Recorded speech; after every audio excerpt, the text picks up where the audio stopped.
Привіт, дорогі друзі, з вами Богдан. Сьогодні хочу вам показати еталон Євро 1. Історія така, що блок ми розгільзували, випресували гільзи.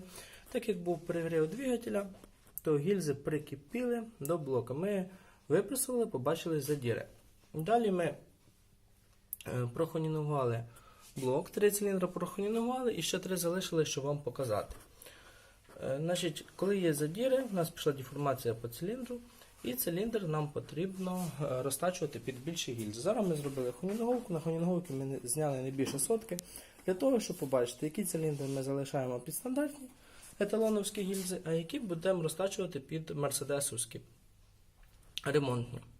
Тобто ми бачимо, що у нас 2 циліндри потрібно загільзувати, а інші 2 ми прохонінгуємо і вже побачимо, що будемо робити далі.